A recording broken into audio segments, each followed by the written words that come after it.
બધી વિદ્યાઓ પ્રાપ્ત થયા પછી ભગવાન હવે મથુરા તરફ પ્રયાણ કરવાની ઈચ્છા થઈ, પણ પહેલા નિયમ એવો હતો કે ગુરુ દક્ષિણા આપ્યા વગર કોઈ વિદ્યા લેવાય નહીં. એટલે ગુરુજીને કહ્યું કે ગુરુજી બોલો, તમને હું શું દક્ષિણા આપું? એટલે તમારા ગુરુ માતાજી કહે એ દક્ષિણા તમે અર્પણ કરો. તરત જ ગુરુ માતા પાસે જાય છે. ગુરુ માતાએ ખૂબ લાડથી પ્રેમથી અને પોતાના સંતાન હોય એવા ભાવથી ભગવાન શ્રી કૃષ્ણ અને બલરામજીને ગુરુકુલની અંદર રાખ્યા છે અને વિદ્યા અર્પણ કરી છે. તરત જ ગુરુ માતા કહે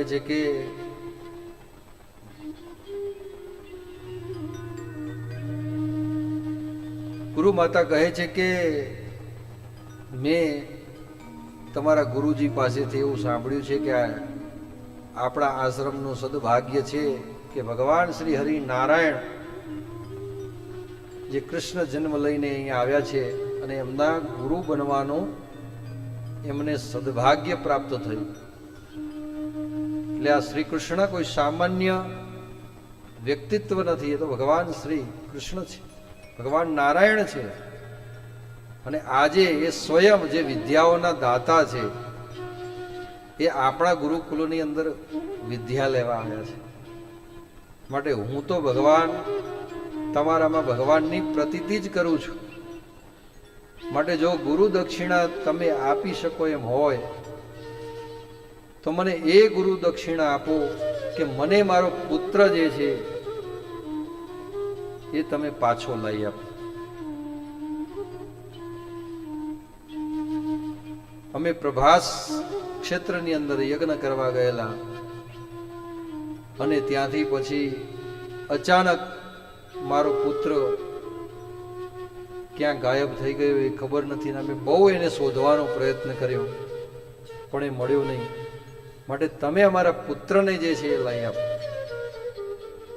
એટલે ગુરુ માતાની આવી ઈચ્છા હોય છે. એટલે ભગવાન શ્રી કૃષ્ણ પોતાનું પ્રભુત્વ જે છે ને એ બતાવે છે કે પરીક્ષિત, જ્યારે આ નશ્વર દેહ અને કાયા એકવાર બળીને ભસ્મ થઈ જાય પછી એવી ને એવી કાયા કોઈને મળતી નથી. પંચભૂત તત્વોની અંદર જ્યારે આ પૂતળું વિલીન થઈ જાય પછી ફરીથી એવી ને એવી કાયા કોઈને મળતી નથી. પણ અહીંયા ભગવાને પોતાનું પ્રભુત્વ બતાવ્યું છે. સમુદ્રના કિનારે જ્યાં કુમાર ખોવાયો હોય છે, ઋષિપુત્ર ખોવાયો હોય છે, ત્યાં જાય છે ને સમુદ્રને પૂછે છે. રામ અવતારની અંદર તો સમુદ્રને જગ્યા આપવા માટે ભગવાન શ્રી રામ 3 દિવસ સુધી અનુષ્ઠાન કર્યું હતું. તો અહીંયા તો એવું કશું નહીં. આ તો ભગવાન શ્રી કૃષ્ણ છે, કાનુડો છે. હે સમુદ્રદેવ આમ કહ્યું છે તો સમુદ્રદેવ સીધા બહાર. આ તો ભગવાન શ્રી રામ અને ભગવાન શ્રી કૃષ્ણનો અવતાર જે છે ને એ બહુ આમ જોવા જવું તો આખો વિપરીત અવતાર છે. ભગવાન શ્રી રામની જે લીલાઓ છે એ સામાન્ય રીતે જે માનવીનું જીવન હોય અને કઈ રીતે જીવન જીવાય એવી લીલાઓ છે.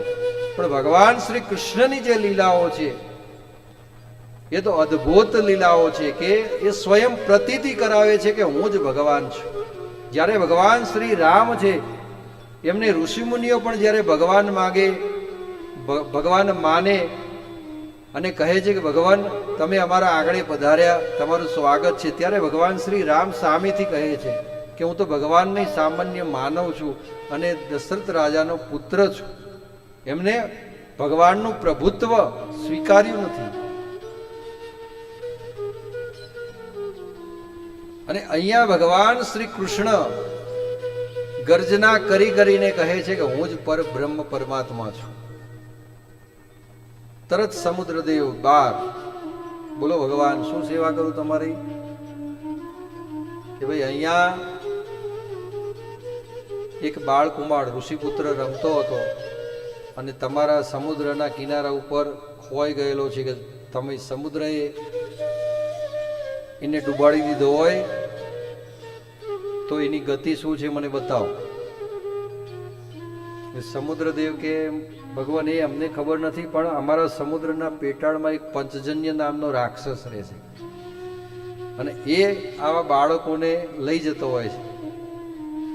એટલે તમે ત્યાં આગળ એને મળો તો એ કંઈક રસ્તો બતાવે. એટલે તરત જ સીધા કૃષ્ણ ભગવાન અને બલરામજી સમુદ્રની અંદર ને સમુદ્રના પેટાળમાં જ્યાં પંચજન્ય નામનો અસુર રહેતો હોય છે ત્યાં પહોંચી જાય છે. ત્યાં એક પંચજન્ય નામનો શંખ હોય છે, શંખની અંદર એક વિશ્રામ કરતો હોય છે. એટલે ભગવાન તરત જ એટલો મોટો શંખ હોય છે, એમાં સૂક્ષ્મ રૂપ ધરી અને એની અંદર એ અસુર વિશ્રામ કરતો હોય. અને જ્યારે એને એમ લાગે કે હવે મારે બહાર જવું અને કોઈ શિકાર કરવો છે, ત્યારે મોટું સ્વરૂપ ધારણ કરી લેતો એ અસુર. તરત જ એ પંચજન્ય શંખ ભગવાન હાથમાં લે છે અને હાથમાં લઈને એવો જોરથી શંખ વગાડે છે એટલે તરત જ પેલો અસુર બહાર નીકળે છે.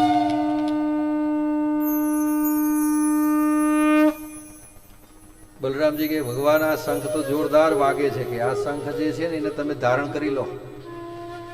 અને એ વખતથી પછી એ જે શંખ જે છે ને કૃષ્ણ ભગવાને ધારણ કર્યો છે, જેને પંચજન્ય શંખ કહેવાય. તરત જ પેલો અસુર બહાર નીકળ્યો અને બહાર નીકળી અને તરત જ ભગવાન સામે યુદ્ધ કરવા તૈયાર થાય છે.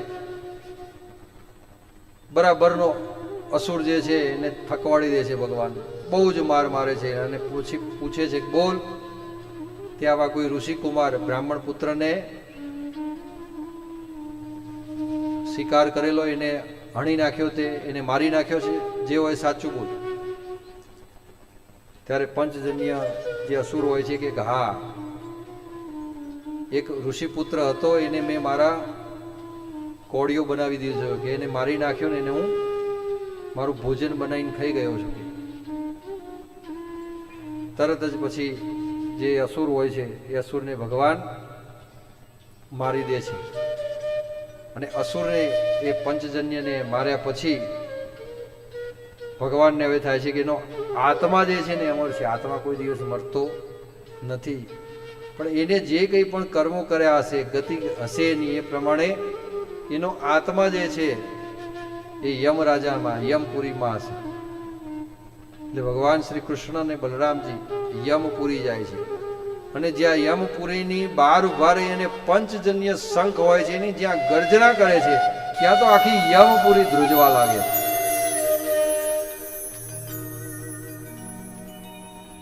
તરત જ યમરાજાના સૈનિકો જે છે એ સૈનિકો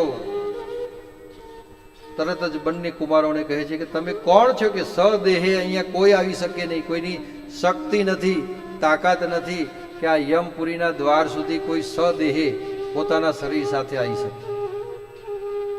તો તમે કોણ અહીંયા છો, કયા દેવ છો ને કેમ પધાર્યા છો? ત્યારે ભગવાન શ્રી કૃષ્ણ કહે છે કે તમારા જે રાજા છે એમને કહો કે અહીંયા કૃષ્ણ પધાર્યા છે. અને બલરામજી પણ સાથે છે. જ્યારે આવા સમાચારની વાત જે છે યમપુરીના યમદૂતો એ જે યમરાજાને વાત કરે છે, ત્યારે યમપુરી છોડી અને સિંહાસન સહિત પોતાનું સિંહાસન હોય એના ઉપર બેસી અને સીધા યમરાજા જે છે ને એ સીધા ભગવાનની સેવામાં ઉપસ્થિત થઈ જાય છે. પોતાના યમ સિંહાસન ઉપર ભગવાનને બિરાજમાન કરે છે અને ભગવાનની સ્તુતિ, વંદના, આરાધના કરે છે અને કહે છે કે બોલો ભગવાન, શું સેવા કરું તમારી. એટલે અહીંયા વાતે વાતે ભગવાન શ્રી કૃષ્ણ પ્રતીતિ કરાવે છે કે યમરાજાના યમલોકની અંદર જાય તો યમને પણ દોડીને આવવું પડે ને ભગવાનની સેવા કરવી પડે.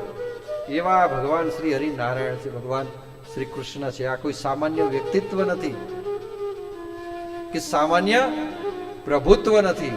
આ પરબ્રહ્મ પરમાત્મા છે કે જેમને આ સૃષ્ટિનું સર્જન કર્યું છે. યમરાજાને કહે છે કે ભાઈ આ રીતે એક બ્રાહ્મણ કુમાર એમના પિતાજીનું નામ આપે છે કે એમના ત્યાં જે આ પુત્ર જન્મેલો સાંદીપની ઋષિનો, એમનો પુત્ર તમારા યમલોકમાં જે પણ ગતિ ભોગવી રહ્યો હોય એ ગતિમાંથી એને મુક્ત કરો અને એ જીવાત્માને તમે અહીંયા લઈ આવો. એટલે યમરાજા પોતાના જે યમદૂતો હોય છે એમને આજ્ઞા કરે છે અને તરત જ જે ગતિ ભોગવતો હોય છે એ ગતિમાંથી એને છોડાવી અને સૂક્ષ્મ શરીર સાથે જે છે એને લઈને ત્યાં આવે છે. અને ભગવાન દિવ્ય દ્રષ્ટિથી જોવે છે અને જે એ બાળકનું શરીર હતું, જે ઋષિપુત્રનું શરીર હતું, એવું જ એક શરીર બનાવી અને એનો જીવાત્મા જે છે એ શરીરમાં પૂરે છે. બોલો શ્રી કૃષ્ણ કનૈયા લાલ કી જય. અને એ ઋષિપુત્રને લઈ અને સાંદીપની મુનિના આશ્રમમાં આવે છે. અને સાંદીપની જે મુનિ છે એ સાંદીપની મુનિને એમનો પુત્ર પરત કરે છે.